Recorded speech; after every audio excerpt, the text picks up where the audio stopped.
your 3 or 2. Oh no, we got to fix that. My head's chopped off. 3, 2, 1. All right, better. There you go. Chat. It's been a long weekend for me. I don't know about you. Josh, I already Allahu Akbar. I guess we're going to dive into like some timelines that we have been sitting on, that we've been thinking about. You know, we've talked about a lot that's going on right now. What does that look like in the future? What does the kind of a coming to a head does it look like, or does it come to a head? I guess is kind of the question too, Josh. What do you think? Well, me personally, I think it's going to take a long time.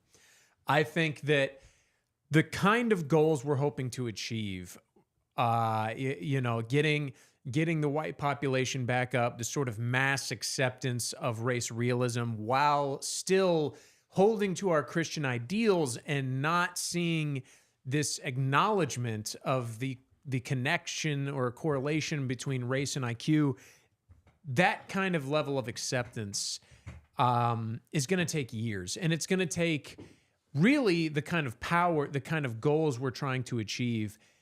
It will either take a total revitalization of the system, which frankly, I don't think like this like almost a revolution.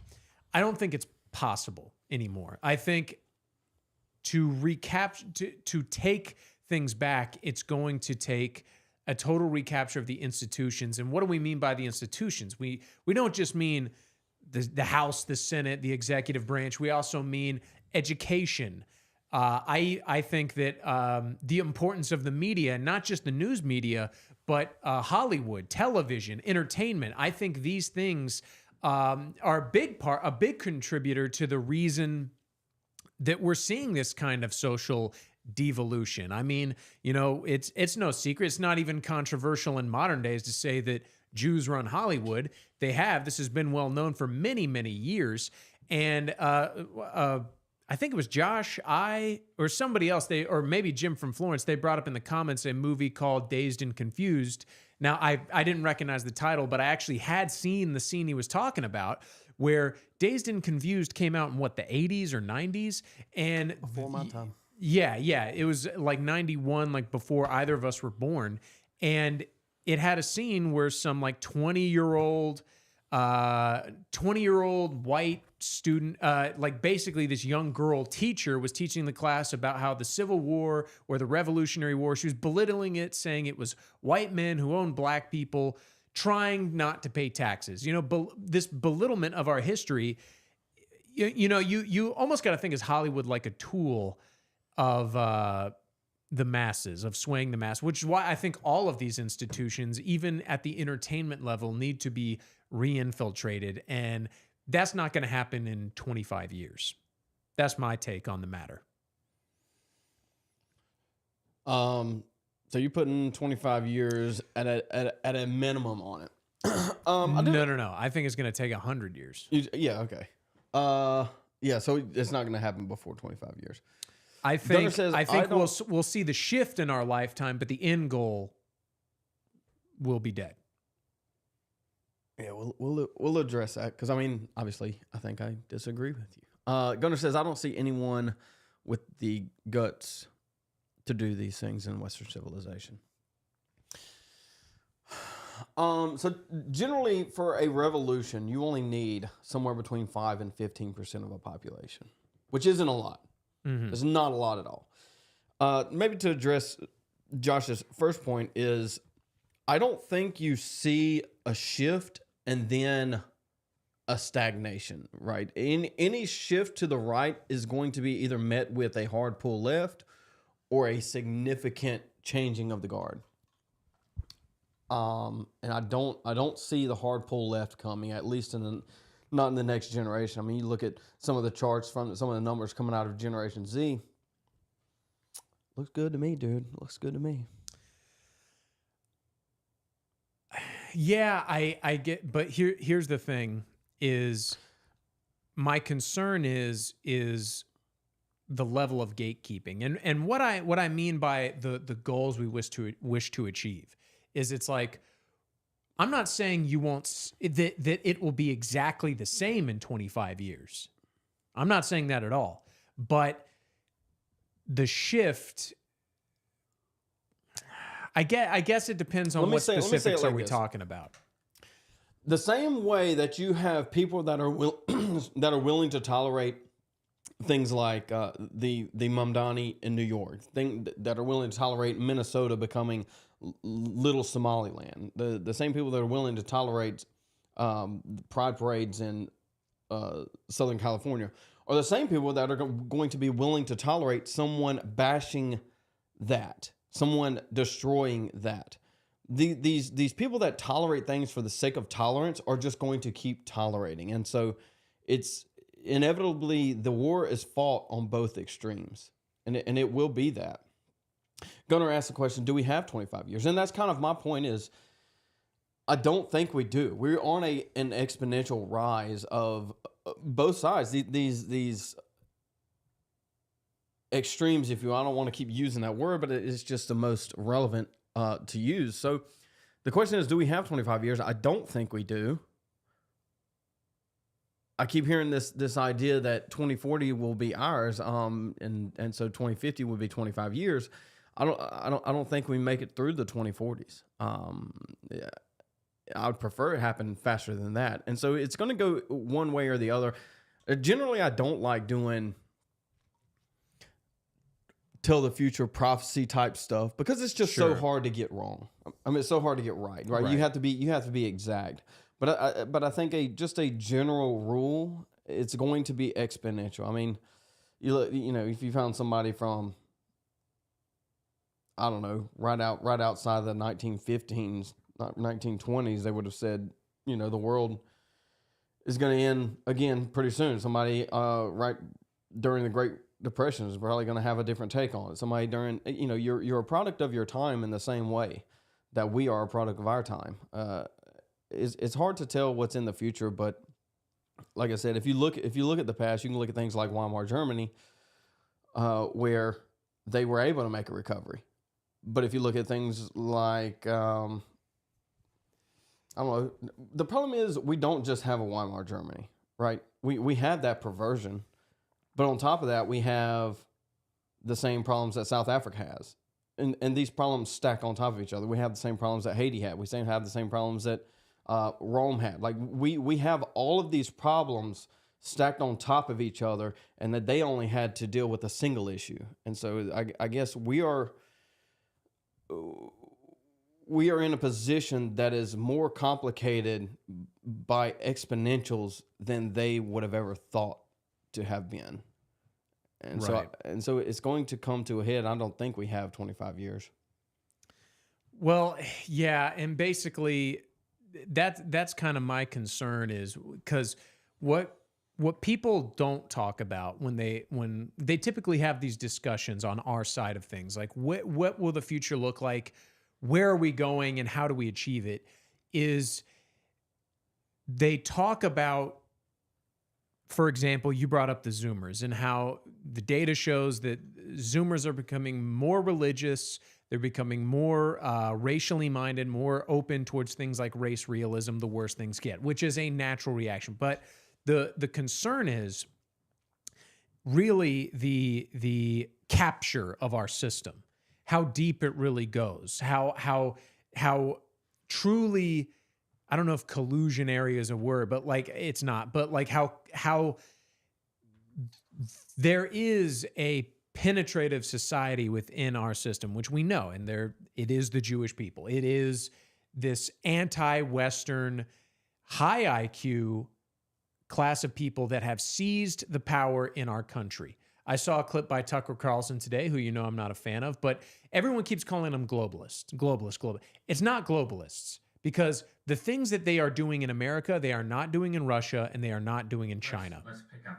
And basically, the point being is it is a subversion of the American system, and it's because America is almost like a monument to what the Jews hate, and that's why they want to destroy it. And the thing is they're very meticulous.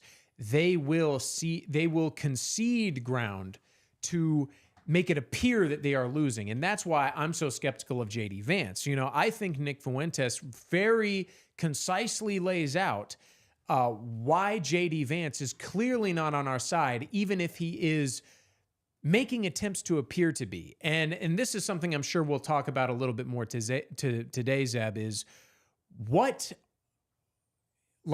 are they like? Just because they're willing to say things that we like, does that mean they are on our side? And that's why we need to be very careful with how we are going forward. We need to be careful not to allow our side to be subverted, because that's happened over and over again. We've seen it many times where you gain a little ground and then the pendulum swings back. And this is a carefully controlled thing. Seizing power does not mean, once again, voting for the lesser of two evils, if that makes sense. Yeah, I kept interrupting Josh. He did a good job of pushing through that one. Yeah, I don't know if you could hear that, but he kept playing videos. That's that we're gonna react to.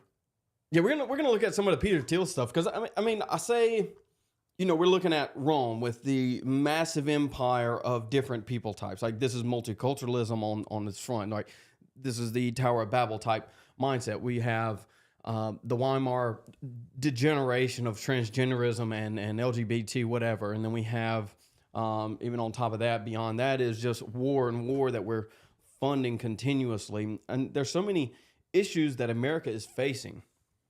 It's not just one. There's nowhere to look at in history. Oh, we've been here before. How do we fix it?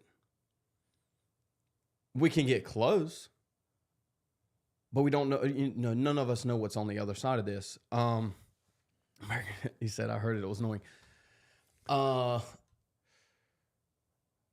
Where was I going with it? Oh, I was going to say, another thing to stack on top of all of that, again, is this race of technology, which we're going to get into here with Peter Thiel. Is these people want to, they I don't know, they're chasing some transhumanist idea, and Elon Musk is a part of this. And I think, and Peter Thiel is obviously also, I mean, he says, I'm obviously not trying to bring about the Antichrist, but is it obvious that he's not, Josh?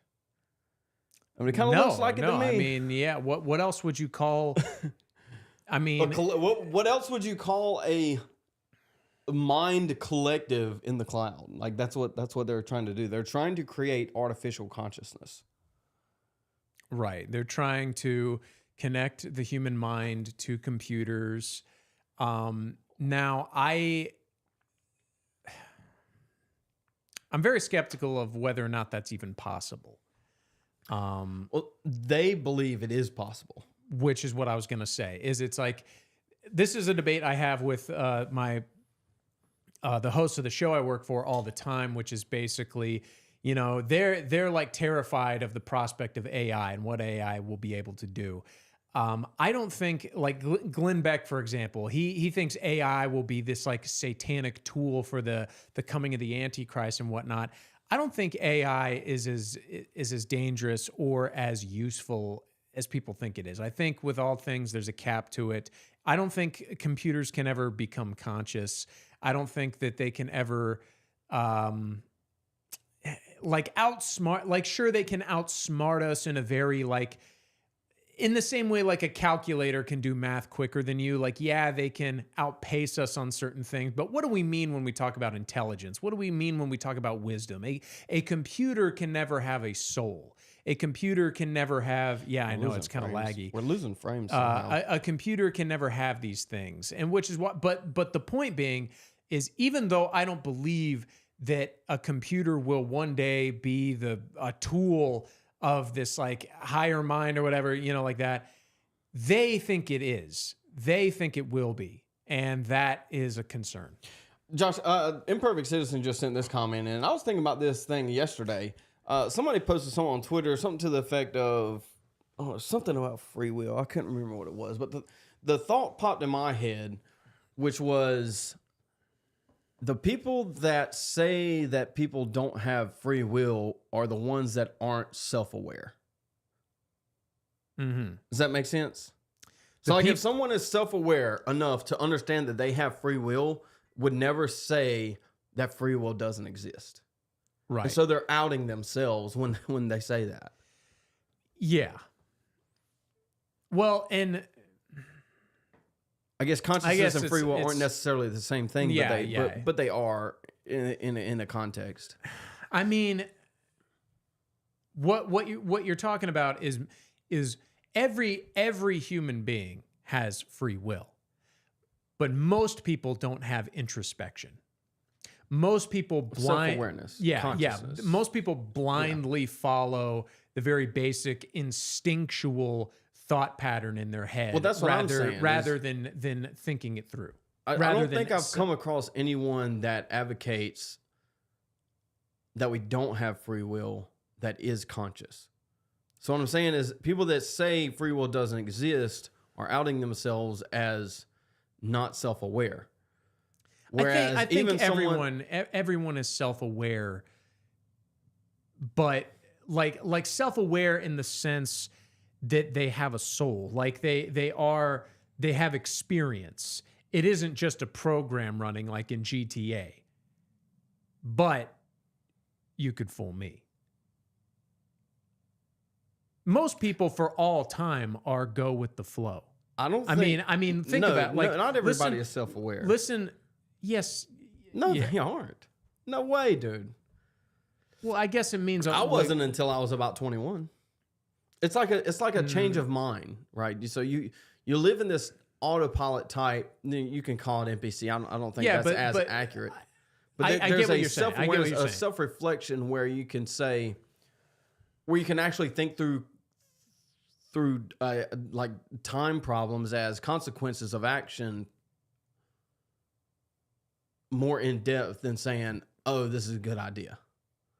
So most people don't have that. Well, yeah, but my point being is we're just kind of debating semantics at this point, which is even the most NPC person is still a person. When they die, they will either go to heaven or hell. Like they are aware of their own experience, but that is it. See, no, I don't think so. I don't think so. I don't think they are aware of their own experience. They're aware when they taste when they eat.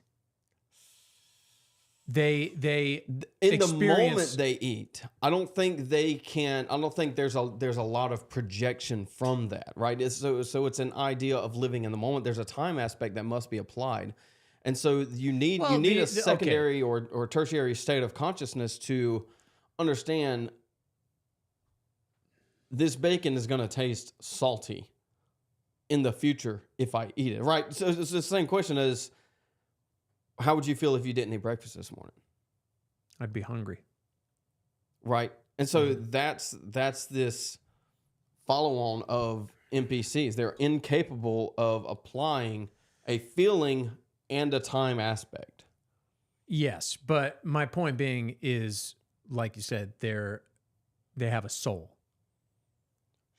Sure, they have a soul. I mean, you necessarily have a soul. Like I said, we're just kind of debating semantics. I don't think we disagree. Like, I don't think they're just programs running. Like, they have free will, but like, for example, to be Christian, an aspect of it is a rejection of your natural man, a rejection of your natural state, giving in to your base desires. But that takes the awareness that there is something greater, and that is what most people don't possess. I think that sanctification increases consciousness. I agree. Okay, so now we're getting somewhere. Now we're getting like somewhere. I said, semantics. And I don't think if you aren't justified and you don't have sanctification, you can be robot. If there is no sanctification to apply to it, then there is completely possible robot. It's all instinctual. What is instinct other than robotics? Right. And it's like you could take someone who's an extremely high IQ astrophysicist, but they're an atheist. It's just input output. Yes.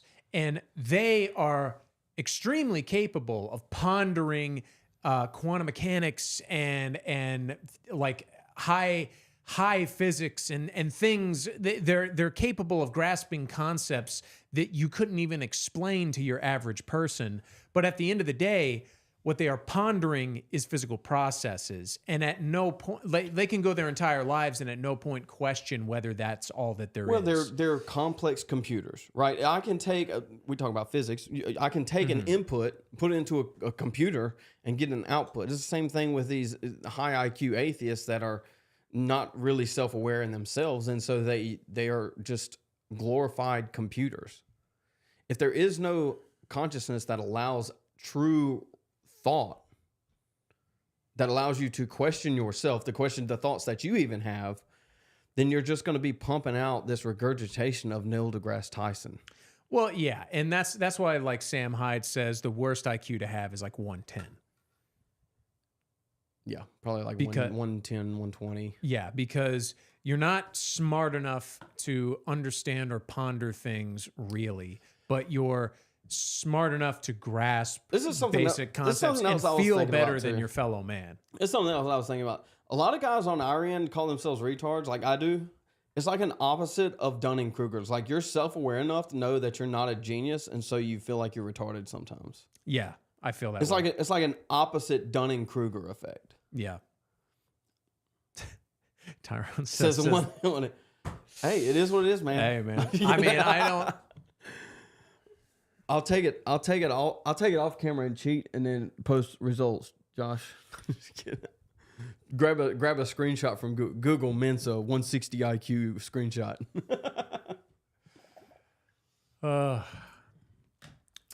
We do our best. Crusader says less sanctification the more you are an NPC.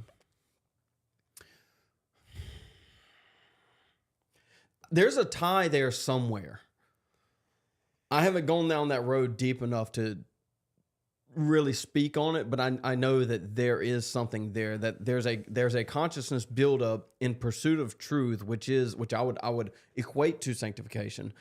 I think is that can I say that? I think different strokes for different folks. Where like there's the bell curve where the people in the middle, like your 100 IQs, your 110s, these are like your modern day like atheist types.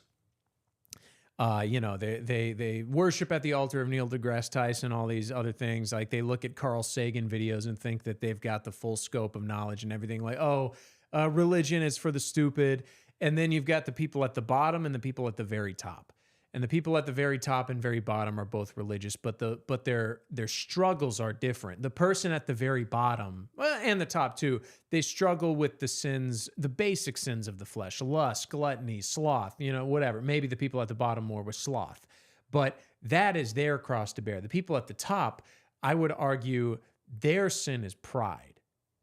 It's easy when you're at the top to look down on your fellow man. You know what I mean? And the point being is, I don't think you need to have a high IQ to be sanctified. Sure. I don't think that's what we're arguing. But I think the ability to reason and come to the ability to reason in the pursuit of truth is going to aid you in sanctification necessarily, because you're just faster in processing information, and so you get there faster. That's not hard to comprehend. But I guess kind of getting back to this is, on what the timeline is. If you have a group, we're talking about IQ here. If you have a group or many groups of people flooding a nation that historically has had an IQ with lower IQ, wouldn't you think that nation would probably fall eventually, just like all the other low IQ nations have fallen? Excuse me. Eventually. I mean, I think the world belongs to Europeans and Asians. East Asians. We kind of split it, like we were talking before the show about how Christian consciousness is rising in East Asia, It's starting to re-rise over in the West. You know what I mean? This sort of secular. People are quickly realizing that this secular idea of truth is very empty, and it didn't take long. I mean, you know, before, like, I remember in the sort of early date, like the 2012s. This is when the sort of popularity of atheism started to arise. You know what I mean? And it's quickly fallen by the wayside. Yeah. Chat's talking about, Gunnar asked a question, do you think it will only take one country to kick off and it will spread across Western civilization? Josh I said he basically agrees Europe will follow America. The Crusader said that. And then they're tied to the US dollar, yes. I think the answer is, I don't think Europe follows America in the way that you kind of, in the way that it sounds. Like you look at Britain, like throughout the Middle Ages, you look at Rome, you look at early America. These countries, they were basically single-handedly brought the world out of whatever it was in. And so I think it's only going to take one country, but not that the other countries will follow. I think it'll take one country to liberate the others, if that makes sense. If it happens. Europe's far, far more gone than America is. Yeah, it's a bleak prospect, but and you know that's It's a something hard conversation, dude. There's too much. There's too many variables. Yeah, there's so many things that could happen, which is why I think if I could give like one takeaway from this, because you know I grew up in a very, you know, like Baptist-y home. Like my dad, part of the reason he's so open to things that we talk about is because he got into conspiracy theories. But what got him into conspiracy theories is his fixation with the end of days, believing we were in the end times. You know what I mean? And I think this mentality that you know that we're in the end times, like you've said before, has kind of lulled a lot of Christians into this state of passivity, this state of stagnation, and maybe not even within their personal spiritual lives, but within this sense of civic duty, this sense of responsibility to our fellow man. Like I'm not going to have to live in this hell that I'm creating. Yes. And I think that that's something we need to, even if I knew that the world was ending in 6 months, Jesus was coming back in 6 months. Now, obviously, would I continue to go to work? Probably not. But the point being is, okay, if I knew Jesus was coming back in 200 years, I would still want to strive to make those next 200 years as best as I possibly could. Which I think a lot of people have lost their sense of responsibility. You know, I've talked about that on my Saturday show, which no longer exists before, is it's like, look, go to school board meetings. Do all this stuff you don't want to do. And I get it sucks because you're going to deal with yammering, like loudmouth biatches, but that is our cross to bear for our grandchildren and great-grandchildren. Yeah, you talk about localism, and I guess that's an aspect that we haven't touched on yet. Maybe we'll dive a little bit deeper. I do want to get into some of this Peter Thiel stuff. We're going to react to his interview. But we talk about localism. Localism is an answer, but it's not the answer to the national issues that we have, right? I think if there's a fallout, you need to have people close to you to kind of build a community around. Even if we don't have a fallout, you still need that. The problem is localism doesn't fix the national issues. We have to have national positions to fix national issues. And so to retake the system, I don't think is possible at the national level. You think? I mean, do you think it's? I mean, maybe on your time frame it is, but then you would have to centralize. You would have to organize and push a party and a people into power. Well, it's I agree with you. It's like you said, you don't need to win the hearts and minds of every single person, because the hearts and minds of most people is just waiting to be told what to do. You know, that's the problem, is so many people just go with the flow. What you need to do is you need to seize power and then direct the flow. Yeah, which is why we talk about things like authoritarianism, because it just makes that simpler. Not only is it the most effective form of government, but like you advocate for something like a monarchy. I think to get people out of the mind, like it will take to get people on the right track will take less than 100 years. But to get them on the right track, to then direct people towards where they need to be going, achieve the goals, and then implement the system that is desired, that will take 100 years. But it starts with what we're doing right now and what many others are doing. I was watching Nick Fuentes' show the other day, and he was talking about how the Groyper, like all these Republican things, like the Groypers are everywhere. People watch his show, which, you know, whether you like him or not, the point is he is a mover and a shaker in this movement, and his influence means something. And the fact that it is subverting and is very much a part of what the youth is interested in is a good sign. Yeah, I would agree. I just think there has to be some type of centralization. I mean, Nick could probably pull it off if he wanted to. He would need some people behind him, but it can be done. We're going to check on chat. Chat, say anything you need to before we jump into this Peter Thiel thing, and I will attack it. We are living through a pivotal moment in U.S. history for Europe and the U.S. Something has happened, correct. The governments are actively against their populations.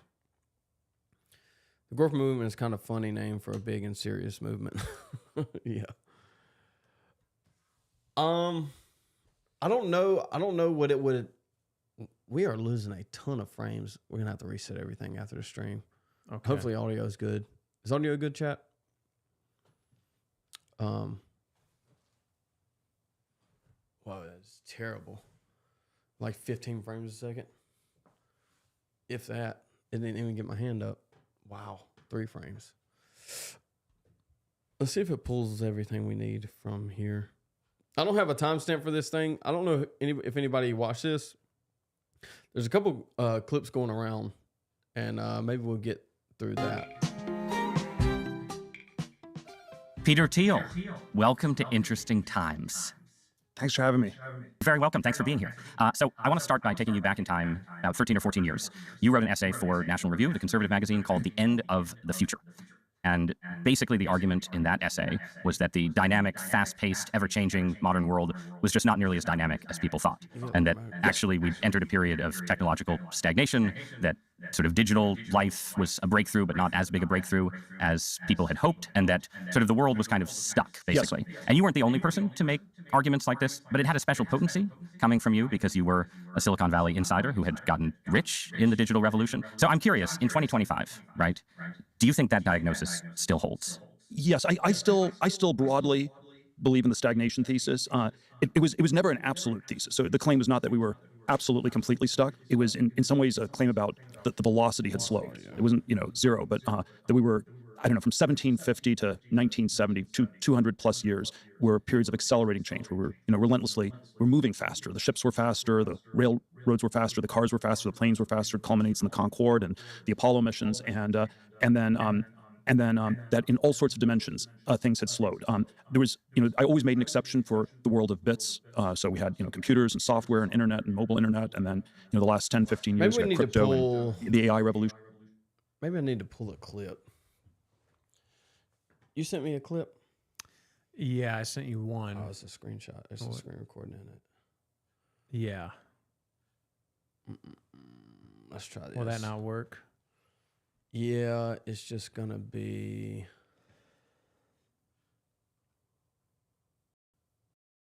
This is my very specific question for you, right? Is that Well, it's- you're an investor in AI.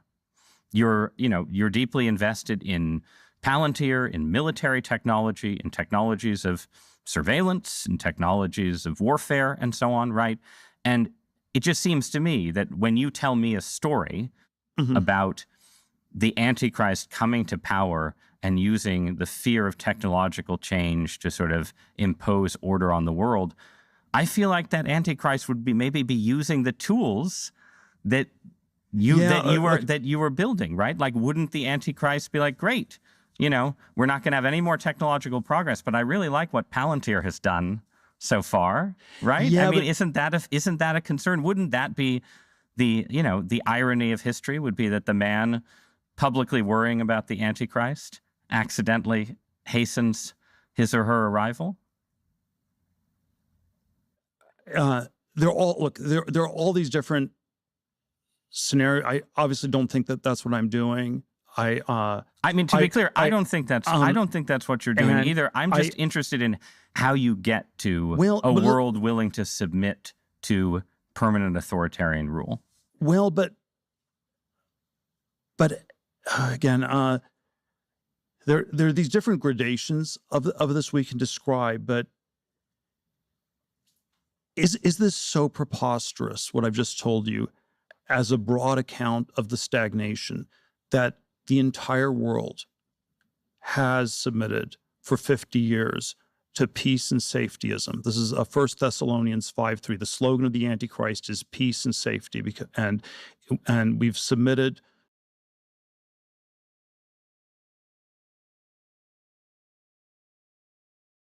I'm sure y'all have seen the clip. I was trying to find it before we got started, but it ended up not. I couldn't find it, which was basically, he was like, so you think it's a good thing that humans persist? And Peter Thiel, in classic fashion, like just stumbling and muttering and, like, well, I think, basically. So, yeah. Well, he responds with, what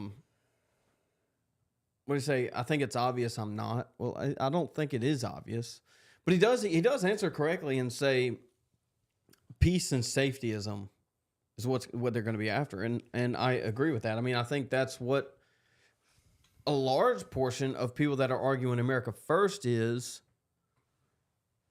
America First means American safety. American safety means bomb Iran, right? This is the same thing that they're arguing. And Peter Thiel correctly gets this, but he's just going about it a different way. And that different way inevitably is going to be some type of, have you ever seen Divergent? A long time ago. Same type of The Giver type movies where there's this utopia, dystopic type authoritarian rule. Right. I think that's what he's trying to get at, is that's what people are going to want. I think that's what the masses want. The masses want safety, and they say freedom, but really they want safety. And they're going to give him what he wants. I think is what's going to happen. So, is he wrong in bringing about the Antichrist? Sure. Is he? I mean, if he is, I don't know if he is or not, but inevitably that is where technology leads us. And especially at its extreme rapid pace that it's at right now. Let me see if I can find another clip. Go ahead. What were you saying? I don't know, man. Like, honestly, this kind of stuff, it's frightening, but Do we need to start clickbaiting? Antichrist gets owned. I feel like it's worn out. I feel like that. What do you mean Antichrist gets owned? Who is this? Like I don't even necessarily think that a Christian surveillance state is wrong, but the problem is it's not the technology, it's whose hands is the technology in and who's developing it and why. My Peter very Thiel specific is question a for you, right, is that homosexual you're Jewish spy. Sorry. No, I was just saying, what the heck? The Palantir, you see that one thumbnail? It looks like Palantir's what's his name's Citizen. Citizen something's. They can't see it. Hold on. Hold on. Hey, you gotta, yeah. That they see that? Palantir thumbnail. Yeah. It looks just like it's like a 1-to-1, except with the eyes are a little bit bigger. All right, let's see what Crazy Eyes says. My very specific question for you, right, is that Well, it's- you're an investor in AI. You're the same question? you're deeply invested in Yeah, I think so. Palantir, in It's the same question. Why is it Why Why is is it that coming not? up? accessible?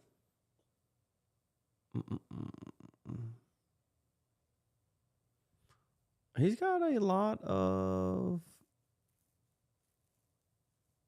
We have the Antichrist mechanisms that clips. would make world government a gigantic global. Flavia Benson plot hole. On its own, they both seem not that desirable. Why would we have a crazy surveillance state? Why would we, why would we do this? But if you're scared enough of these things, that's the weapon. And this is sort of where my speculative thesis is that if the Antichrist were to come to power, it would be by talking about Armageddon all the time. And Peter Thiel, the Antichrist, would talk about Armageddon all the time. He'd scare people and then offer to save them. yes, it's the First Thessalonians. There was a. I was thinking about this the other day. It's really easy to get correct prophecy if you're the one that's going to fill the prophecy, right? This is why God was able to do it, because he could not only see through time, but that he was the one fulfilling it, right? And so let's just imagine with me for a second that Peter Thiel is the Antichrist. Okay. And he wants to bring about the Antichrist, but to bring about the Antichrist, he has to prophesy the Antichrist.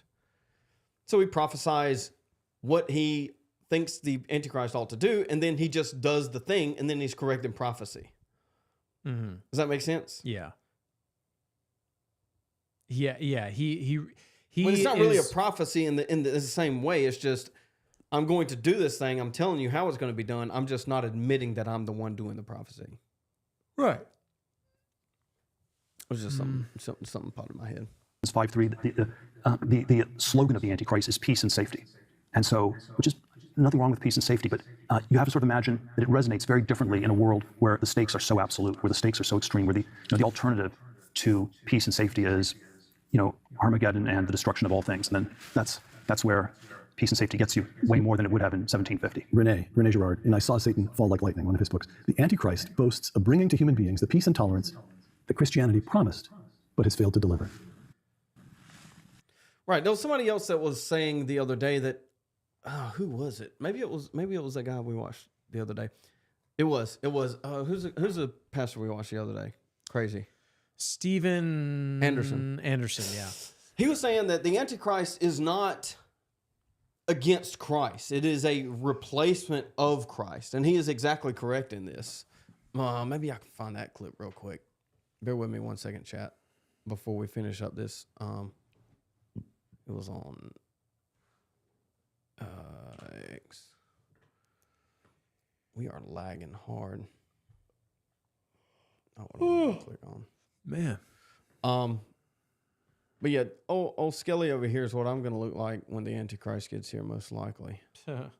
I think my time frame for saving America isn't the same time frame of the Antichrist coming back. I would also say that the idea that there's nowhere else to run to, just like the spread of people across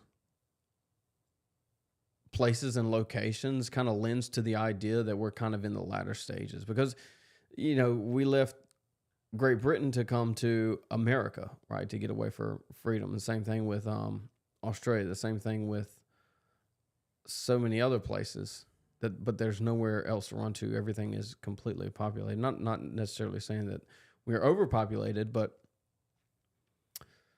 I am saying that there might be a little bit of something there to grab onto. Sorry, I'm scrolling Twitter trying to find this thing.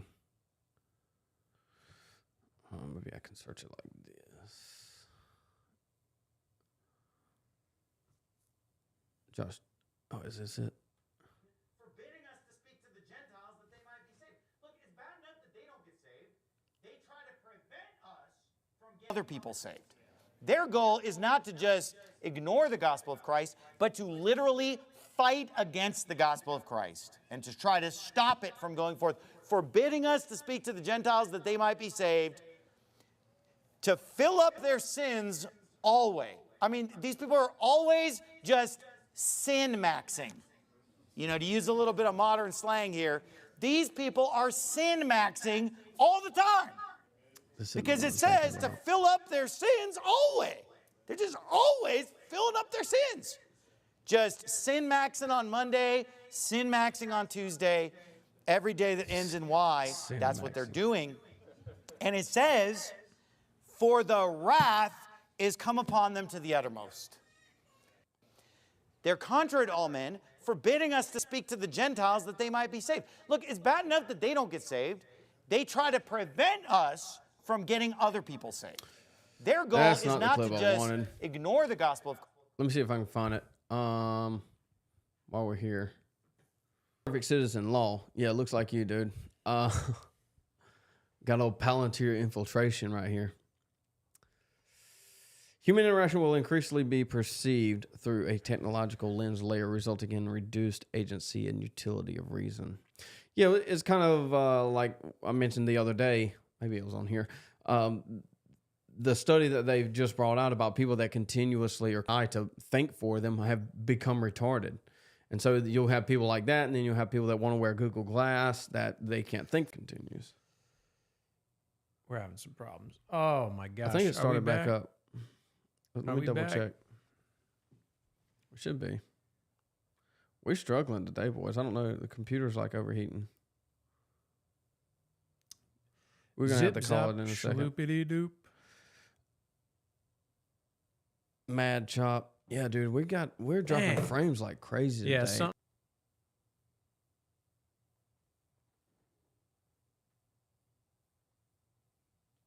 Are you typing something in the chat? Okay, good. If you can still hear me, we're going to try this one more time. It's probably going to crash on us, but we got to figure out why it's so choppy. It's been choppy since we started. I'm not sure why it crashed stream, though. But human interaction will increasingly be, yeah, right. People are going to end up become blind. There's I think it's a Black Mirror episode where people kind of adapt to even like WALL-E, right? Have you seen WALL-E? Yeah. Oh, yeah. Where Love people Wall-E. stop